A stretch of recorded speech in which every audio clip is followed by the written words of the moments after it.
So let's talk about what happened last night, and I'm only going to talk about this fight here, Anthony Joshua versus Francis Ngannou. Francis Ngannou, who came from a masterful performance against, well, not masterful, he did well against Tyson, the Gypsy King, Fury. Um, you know, um, he knocked down Tyson Fury, and some people believe that he won the fight. I personally do not think he won the fight, but he did do well enough for people to be interested in him in other fights. I personally did not think he was that good of a boxer. I don't think he had a future in boxing.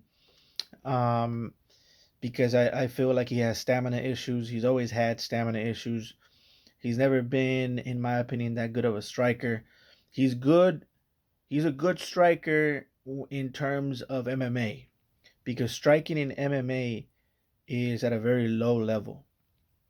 The reason being because since UFC 1, grappling has been very strong and has had the advantage for various reasons that I'm not going to get into right now, but it has had the advantage, since UFC 1.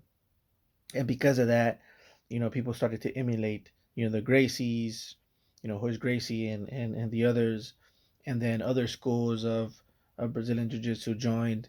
Then you got regular Jiu Jitsu, you got wrestling, who has had a lot of champions, and they began to focus on that more than on their striking. And because of that, the striking level in MMA is very low. Their power doesn't match boxing striking. What else? The angles and the knowledge that boxers have, on how to catch people in different angles, how to exit the danger zone, how to defend against people that are trying to get on the inside on you. There's so much in boxing that makes it a superior striking art form. Now, of course, you're gonna say, well, in MMA they allow kicks, so that means that they're better. That's not necessarily, true. Um, I feel like kicks. If you teach a boxer kicks, he'll know by applying boxing footwork. He'll know how to kick better than an MMA guy. A guy who's dedicated to MMA mostly. Why? Because he'll apply the footwork that he learns. Well, that's what I did. I applied the footwork that I learned in boxing to better my possibilities of landing kicks, to better my possibilities of landing strong kicks and staying in balance. Because the fundamentals of boxing, allow for more strikes to be applied to it. It's kind of like a good pizza dough. The better the pizza dough, the more toppings you're going to be able to put on top of that. But the fundamentals of MMA and jiu-jitsu are very grappling based. And because of that, I feel like striking has been neglected to the point to where, striking in general is just very low tier in the UFC. So you got people like Conor McGregor, you know, um, who is mostly a boxer and mostly threw punches in MMA, coming to fight Mayweather and not really doing much, even though some people say he did. I don't think he did. Um, so it's just the levels are just monumental, when it comes to just striking. Um, and it showed in this fight. You know, um, I think I think Ngannou was always gonna lose this fight. I don't know if I made a prediction or not. I'm pretty sure I at least talked about it really quick. And I think I had, I mean, for sure, there's no way that I had Ngannou doing anything. I think if I'm not mistaken, I think I predicted Joshua to win in within 4 rounds or something like that. Um, you know, Nongano has always had bad stamina, and the reason he has bad stamina is because um, he's just built differently. He's built like he's a big guy. He has big muscles and he hits hard. You see something like that um, in a fighter, you can tell that number one, he's explosive, and his every shot, whether he wants to or not, that he throws is always going to be extremely powerful. And because of that, he is drained from his energy faster than a regular person. So it's the same thing that used to happen to Conor McGregor, who was very good because he was fast, he was strong, and he was explosive. Um, he was really good at striking, at punching. Um, because of that, it's very natural attributes that Conor McGregor had. But because of that, he would gas down the stretch. He's always had that problem, and he's always gonna have that problem, unless he takes certain precautions. One of the precautions you could take is work on your stamina by jumping rope, going out for jogs, and stuff like that. But that's only gonna take you so far. That's only going to give you so much stamina because naturally you're just not a guy that has no stamina like that. Some people have it, some people don't. But the other thing you could do is get used to your tools and know how to master your tools and know how to be comfortable with your tools. And that takes time. Sometimes people get it faster than others. You have to do what's good for you and your body. If you know that you're going to get tired down the stretch, maybe you're going to want to block a lot of more shots, parry a lot more shots, not move too much around the ring because you have stamina problems. Um, you know, and then you'll last longer. So it's little stuff like that that you could do um, if you're one of these explosive type guys. Um, but in this fight, Ngannou pretty much didn't do anything. I think there was one part in the fight where Anthony Joshua made a mistake and managing the distance, and he overreached, and there was a bit of a scuffle there.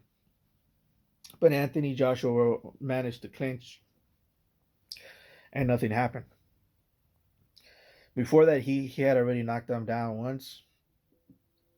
I feel like Ngannou, when he got knocked down the first time, he was just, um, he thought that it was still okay. But the second time he got knocked down, you could see the confusion in his face. Um, when people get up and they get confused like that, there's a bunch of things that could be happening. One, he could have forgotten that he ever got in the ring. That's called symptoms. That's the symptoms of a concussion, right? When you forget where you're at, when you don't remember even walking in the ring or signing the contract for a split second, and then you start to remember, oh wait, yeah, that is not good. Okay, that could have been what was happening to Nagano, or he could have just been surprised that he got knocked down, and that's why his face looked that way. Either way, it's not good. I knew the fight was over there. Um, and then in the second round, he got knocked down, for the last time.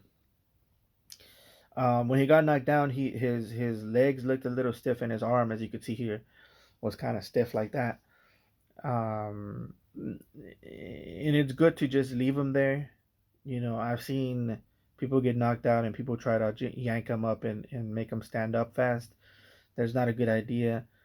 Um, Part of the reason why his arms stiff like that is because it's like kind of like a computer. Like when you turn off your PlayStation or your laptop or whatever, um, and then you open it back up. the computer tries to go back to what you were doing. It's the same thing with the human body when you knock them down. Especially if you're fighting or doing something that has a lot of adrenaline, a lot of blood pumping through your veins. You know, you're thinking about the next thing you were gonna do, and I think Nongano was about to throw a um, a right hand at the moment, and his computer went out. Right, they shut down his computer. He fell to the ground, and his body immediately tried to fire signals. He was like, "Oh damn, we're let's try to keep going, right?" And that's why you see a lot of boxers, throwing punches when they're when they're on the floor still, because the brain is like it is shut down and then it turned back on really quick, and it's like, "Oh wait, we were doing this," and they start like throwing punches. Some people get scared sometimes, and they're like, "Oh my god, he's still throwing punches." Um, it's just the body trying to do its thing still, even though you're not in the fight anymore. Similar to when you're sleeping and you're dreaming that you're boxing somebody and then you throw a punch. You guys seen those memes. It's like it's kind of like that. Things that take a lot of adrenaline and take a lot of um, stuff like that. It's just the body tries to move on its own sometimes. But I'm glad Nangano, got up because he did stay there for about a minute or two, which was kind of worrisome. But I knew he was gonna be okay. Um, but I think Nangano, dude, I don't think he has a future in boxing. That's just my take.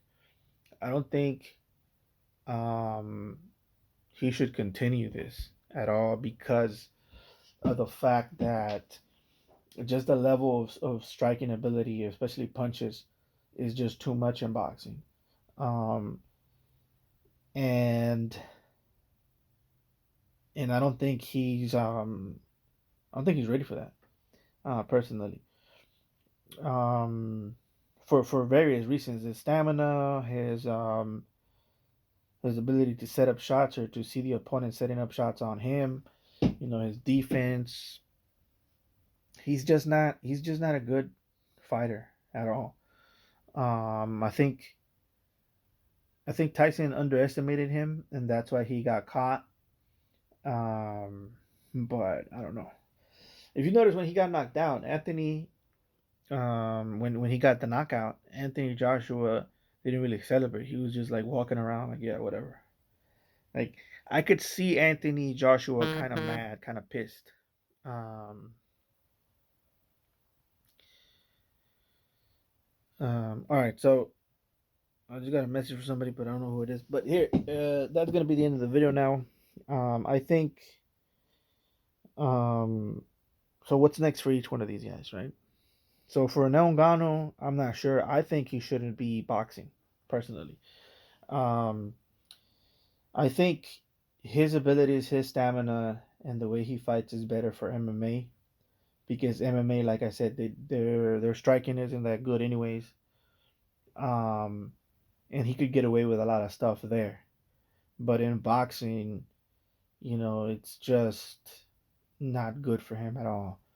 Um, and listen, a lot of people are gonna say, "Oh, if this was a MMA fight, he would have took him to the ground or do this, that, and the other." Francis Ngannou was never a grappler, from what I can remember. I really didn't follow his career that much, but he was never a big wrestler or a big grappler. I think his main tool or his main attraction was the fact that he was very powerful and he could knock people down. Um, so for people to say, "Oh, he would have done this in MMA or that in MMA," I don't think so. I just think MMA's level of striking isn't that good. Um, and I think we could see when people have a good level of striking, you could see the monumental difference that it makes in MMA.